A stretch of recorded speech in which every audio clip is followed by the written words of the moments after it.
Hello, students. I am back with the same chapter and new enthusiasm. I'll continue with the last topic where I ended. So, let's start.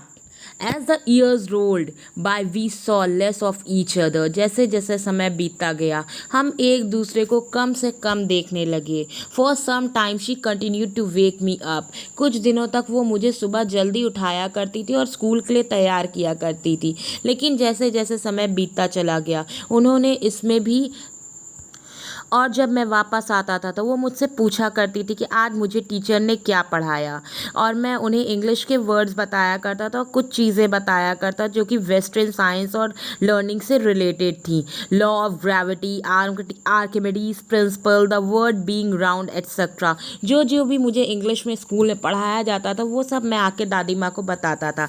But दादी माँ को वो सारी चीज़ें मेरी समझ में नहीं आती थी और वो सिर्फ सुन के साइलेंट हो जाया करती थी. As the time goes on, when I went up to university, जब मैं यूनिवर्सिटी में गया तो मुझे मेरा खुद का रूम दे दिया गया. The common link of friendship was snap. जो हमारी फ्रेंडशिप का एक कॉमन लिंक था, हमारा जो रूम था वही हमारी फ्रेंडशिप का एक कॉमन लिंक था. जब मेरा रूम सेपरेट हो गया दादी माँ से तो वो लिंक भी हम लोगों का ब्रेक हो गया.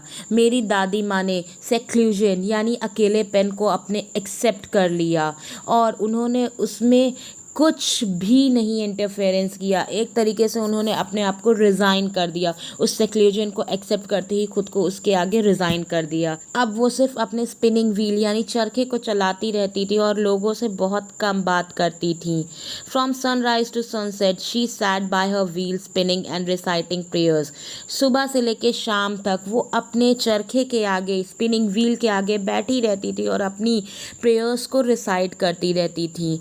सिर्फ एक दोपहर का समय होता था जब वो जाके थोड़ा रिलैक्स होती थी और स्पैरोज़ को जाके दाना खिलाती थी. वो वरांडे में बैठती थी और ब्रेड क्रम्स को तोड़ती थी, छोटे छोटे पीसेस में करती थी और उसको हंड्रेड्स ऑफ लिटिल बर्ड्स को इकट्ठा करके खिलाया करती थी और उनकी चर्पलिंग की आवाज़ को सुना करती थी. उन्हें उनकी चर्पिंग की आवाज़ बहुत पसंद थी. यही एक समय होता था जिसमें वो बहुत सुकून की ज़िंदगी जिया करती थी. उनको ये टाइम बहुत ही अच्छा लगता था.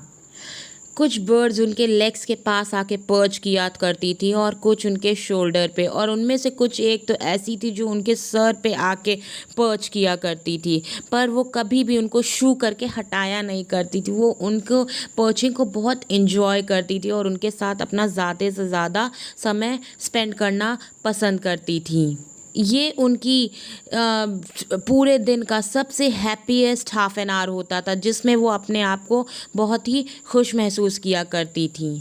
जब मैंने डिसाइड किया कि मैं अब्रॉड जाऊंगा अपनी फर्दर स्टडीज़ के लिए तो मेरी ग्रैंड माँ बहुत ज़्यादा अपसेट हो गई थी और ये मुझे बहुत अच्छे से पता था कि वो मेरे बाहर जाने को सुनकर बहुत अपसेट हो जाएंगी. मैं उनसे 5 सालों के लिए दूर रहूँगा और मुझे ये भी नहीं मालूम था अगले 5 साल के बाद मैं उन्हें देख भी पाऊँगा या नहीं.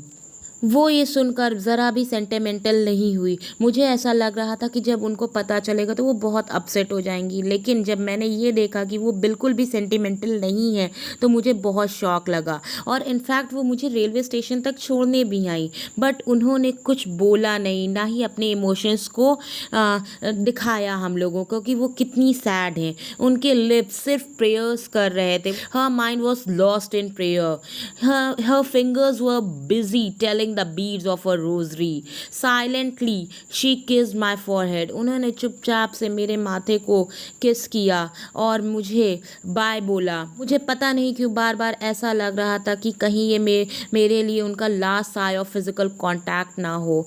क्या पता मैं उन्हें आगे देख पाऊँ या ना देख पाऊँ. मुझे बिल्कुल भी आइडिया नहीं था कि मैं जब वापस आऊँगा तो मुझे मेरी दादी माँ मिलेंगी भी या नहीं.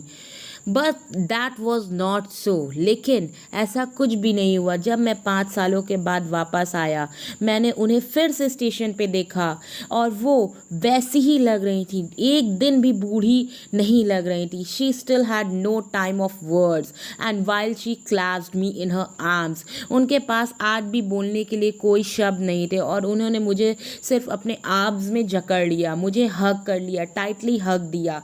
I could hear her reciting her prayer prayers. मैं उन्हें साफ सुन सकता था, वो अपनी प्रेयर्स को रिपीट कर रही थी।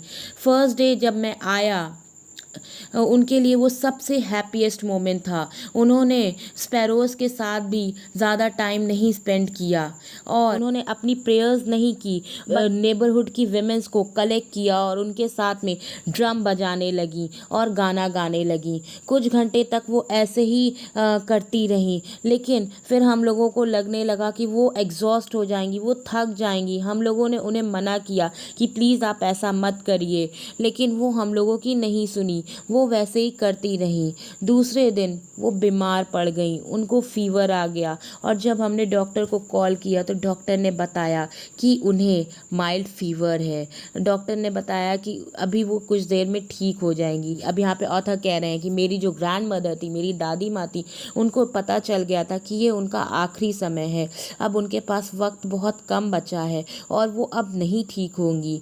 उन्होंने हमसे कहा कि मुझे कुछ देर के लिए अकेला छोड़ दो और मुझे मेरी प्रेयर्स करने दो, क्योंकि ये मेरे लाइफ का लास्ट पीरियड चल रहा है। मैं इसके आगे पता नहीं मेरे पास टाइम है नहीं है। वी प्रोटेस्टेड, हमने उनसे कहा नहीं, आप ऐसा नहीं कर सकती। आपको हम लोग, अगर आपको लगता है कि आपकी लाइफ का लास्ट समय चल रहा है तो आपको हमसे बातें करनी चाहिए। लेकिन उन्होंने हमारे प्रोटेस्ट को इग्नोर किया, उन्होंने हमारी बातों को अनसुना किया और वो पीसफुली बेड पे लेट गई और अपनी प्रेयर्स करने लगी और अपने बीट्स को पढ़ने लगी। और वो इतनी तेज़ तेज़ पढ़ रही थी कि उनकी आवाज़ हमें बाहर तक आ रही थी, लेकिन जैसे ही उनकी आवाज़ हमें नहीं सुनाई देने लगी और उनके रोज़री बीड्स उनके हाथों से गिरकर नीचे गिर गए तो हमें पता चल गया कि दादी माँ अब हमारे साथ नहीं रहीं and she was dead. We lifted her off the bed and as she customarily laid on the ground and covered her with a red shroud. हमने उन्हें बेड से उठाया और उन्हें, जैसे कि हमारे कस्टम्स एंड रिचुअल्स में होता है, ज़मीन पे उन्हें लिटा दिया और उन्हें रेड कलर के श्राउड से हमने उन्हें कवर अप कर दिया। श्राउड हमारे, मतलब आप कह सकते हो कि ये एक ऐसा कपड़ा होता है जब इंसान मर जाता है तो उसके बाद उसे कवर अप किया जाता है उस कपड़े में। कुछ घंटे के शोक के बाद हम उठे और उनके फ्यूनरल की तैयारी में लग गए और शाम में हम उनके रूम में गए और उनको स्ट्रेचर पर लेके बाहर आ गए। The sun was setting and had lit her room and veranda. Sun जो था, सूरज जो था, वो डूब रहा था और पूरे वरांडे में उसकी लाइट फैल रही थी। We stooped her way in the courtyard. हम लोगों ने उनके स्ट्रेचर को घर के आंगन में, घर के कोर्टयार्ड में रख दिया। All over the veranda and in her room right up to the where she lay dead and stiff wrapped in a red shroud. वो जो सूरज की रोशनी थी वो पूरे वरांडे में फैल रही थी और उनके रूम, इनफैक्ट उनके रूम तक जा रही थी जहाँ पे उनको लिटाया गया था रेड श्राउड में कवर करके। Thousand of sparrows sat scattered on the floor. बहुत सारी स्पैरोज आके उनको घेर के फ्लोर पे बैठ गईं, लेकिन आज वो रेगुलरली की तरह चॉपिंग नहीं कर रही जैसे वो रोज़ रोज़ चॉपिंग करती थी। आज वो चॉपिंग नहीं कर रही थी, बल्कि वो बहुत सैड फील कर रही थी। वो उन बर्ड्स को, मम्मा को देख के उन बर्ड्स के ऊपर सॉरी फील हुआ और उन्होंने ब्रेड क्रम्स दिया उनको, और लेकिन वो सिर्फ दादी माँ को देख रही थी और उनके पास बैठी हुई थी। उन्होंने वो ब्रेड क्रम्स भी नहीं खाया। और when we carried my grandmother's corpse off, जब हम अपने ग्रैंड मदर की डेड बॉडी को ले जाने लगे और तो वो बर्ड्स जो थी वो चुपचाप से उड़ गई और दूसरी मॉर्निंग स्वीपर आया और उसने सारे ब्रेड क्रम्स को डस्टबिन में डाल दिया। तो स्टूडेंट्स, ये हमारे इंग्लिश हॉर्नबिल का first chapter the portrait of the lady था और ये चैप्टर यहीं पे एंड होता है। अगर आपको ये चैप्टर पसंद आया हो तो प्लीज़ मेरे चैनल को सब्सक्राइब करिए, मेरी वीडियो को लाइक करिए और अपने दोस्तों को शेयर करना मत भूलिएगा। Bye bye, thank you. फिर मिलेंगे अगली वीडियो में।